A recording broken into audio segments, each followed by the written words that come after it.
இரண்டாம் நிலை காவலர் மற்றும் சப் இன்ஸ்பெக்டருக்கு ஏஜ் என்ன சார் வரும் அப்படின்னு சொல்லி கேட்டிருக்கீங்க. அதாவது இது வந்து ஒரு பெரிய ப்ராசஸ், பெருசாக சொல்லணும். இருந்தாலும் இதுக்காக தனியாக நான் போர்டு கிட்டலாம் போய் நின்றுக்கிட்டு எக்ஸ்பிளைன் பண்ணிக்கிட்டு இருக்க விரும்பல. அப்படியே ஸ்ட்ரைட்டாக உங்களுக்கு தெரியப்படுத்தலாம். ஏன்னா இது அப்படியே தெளிவாக இருக்குது. அதை உங்களுக்கு அப்படியே சொல்லிடுறேன் பாருங்கள், அது என்ன ஸ்ட்ரக்சரில் வரும் அப்படின்னு சொல்லிட்டு. இங்கே நம்ம 2 விஷயத்தை பார்க்கணும். இரண்டாம் நிலை காவலர் தேர்வு சப் இன்ஸ்பெக்டரை பொறுத்த வரைக்கும் 2 விஷயங்களை பார்க்கணும். அதாவது கொரோனாவுக்காக 2021 2026 முடிய 5 வருடங்கள் நடைபெறக்கூடிய அனைத்து போட்டித் தேர்வுகளிலும் 2 வருடம் தளர்வு கொடுத்துருந்தாங்க. கொரோனா ரிலாக்ஸேஷன் அப்படின்னு சொல்லியிருந்தாங்க இல்லையா? அந்த ரிலாக்ஸேஷன் இந்த செப்டம்பரில் எடுத்துருவோம் அப்படின்னு சொல்லி கவர்மெண்ட் ஒரு ஜிஓ போட்டுட்டாங்க. அப்போ அந்த 2 வருஷம் ரிலாக்ஸேஷன் போயிடும். அப்போ அதுக்கு முன்னால் இருந்ததை வச்சு நான் இப்போ உங்களுக்கு சொல்லிடுறேன். ஒருவேளை அது வந்ததுன்னா நீங்கள் அப்படியே கூட்டிக்கோங்க அந்த 2 வருஷத்தை. அவ்வளோதான் விஷயம். அதாவது இதுக்கு நம்ம இப்போ 2ஆம் நிலை காவலர் தேர்வுக்கு பார்ப்போம். 2ஆம் நிலை காவலர் தேர்வை பொறுத்த வரைக்கும் நம்ம மெயினாக கவனிக்க வேண்டியது 2 பிரிவுகளை தான் பார்க்கணும். அதாவது 3 பிரிவுகள் தான். General, BC, MBC, BCM, SC, ST. இந்த கேட்டகரிக்கு தான் ஏஜில் வந்து மாற்றங்கள் இருக்கக்கூடிய கேட்டகரி இல்லையா?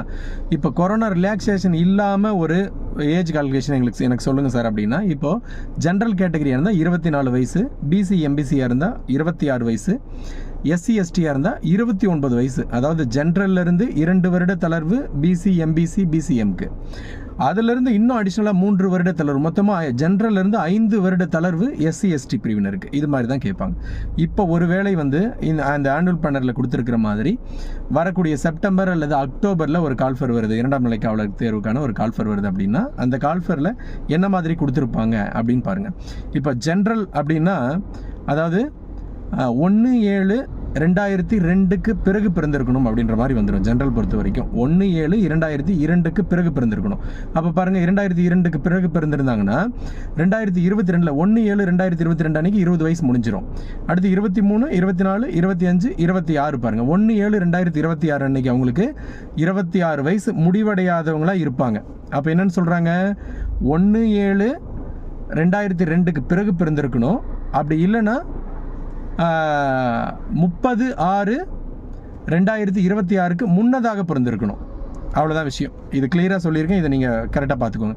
இதிலிருந்து அப்படியே 2 வருடம் பிசி எம்பிசி பிசிஎம்க்கு அப்ளை பண்ணிக்கோங்க. எஸ்சி எஸ்டிக்கு இன்னும் ஒரு 3 வருடம் சேர்த்து மொத்தம் 5 வருடங்களாக அப்படியே அப்ளை பண்ணிக்கோங்க.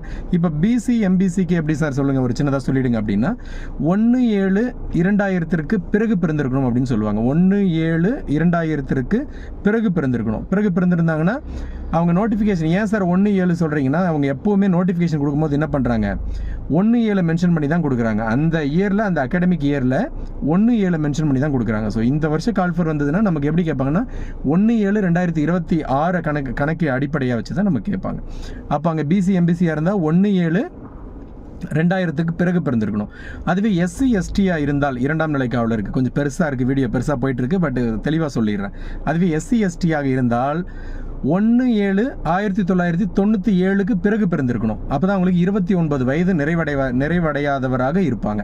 1/7/2026 அடிப்படையில் பார்க்கும்போது 1/7/1997க்கு பிறகு பிறந்த மாணவர்கள் பாருங்கள் 29 வயது நிறைவடையாதவர்களாக இருப்பாங்க. ஓரளவுக்கு தெளிவாக சொல்லியிருக்கேன்னு நினைக்கிறேன். இதை பார்த்துக்கோங்க சரியா? ஒருவேளை சார் கொரோனா ரிலாக்ஸேஷன் வந்துருச்சு, இந்த ஆட்சி மாற்றம் வந்ததில் ஏதோ ஒன்று பண்ணிட்டாங்க, அல்லது அந்த ஜிஓவை கன்சிடர் பண்ணல, இன்னும் அந்த ரிலாக்ஸேஷன் அடிப்படையில் கொடுக்குறாங்க சார் அப்படின்னு சொன்னால் என்ன வரும் அப்படின்னா, இப்போ சப் இன்ஸ்பெக்டர் 2ஆம் நிலை காவலர் 2க்கும் சொன்னேன்ல, அதிலிருந்து அப்படியே 2 வருடங்கள் எல்லா இடத்துலையுமே கூட்டிக்கோங்க. இப்போ 2ஆம் நிலை காவலருக்கு உதாரணத்துக்கு சொல்லிடுறேன். 2ஆம் நிலை காவலருக்கு ஜென்ரல் கேட்டகரிக்கு என்ன சொல்லியிருந்தோம், 1/7/2002க்கு பிறகு பிறந்திருக்கணும்னு சொன்னோம்ல, அந்த ஜென்ரல் கேட்டகரி 2 வருஷம் அப்படியே கூட்டிக்கோங்க. 1/7/2000க்கு பிறகு பிறந்திருக்கணும்னு மாறிடும். அதுவே பிசி எம்பிசி பிசிஎம்மாக இருந்தாங்கன்னா 1/7/2000 சொல்லியிருந்தோம்ல, அது அப்படியே 98 கொண்டு போயிடுங்க. 2 வருஷம் அவங்களுக்கு கூட்டிக்கோங்க. 1/7/1998க்கு பிறகு பிறந்த மாணவர்கள் எல்லாமே இந்த கொரோனா ரிலாக்ஸேஷன் அடிப்படையில் ஒரு 2ஆம் நிலை காவலர் நோட்டிஃபிகேஷன் வந்தால் கண்டிப்பாக அப்ளை செய்ய முடியும். அதுவே எஸ்சி எஸ்டியாக இருந்தாங்கன்னா அங்கிருந்து ஒரு 3 வருஷம் தாண்டி கொண்டு போயிருங்க. 1/7/1995க்கு கொண்டு போயிருங்க. 1/7/1995க்கு பிறகு பிறந்த மாணவர்கள் இந்த கொரோனா ரிலாக்ஸேஷன் அடிப்படையில் ஒரு நோட்டிஃபிகேஷன் வந்தால் 2ஆம் நிலை காவலர் தேர்வுக்கு விண்ணப்பிக்க வயது தகுதியுடையவர்களாக கருதப்படுவார்கள். Okay, clear.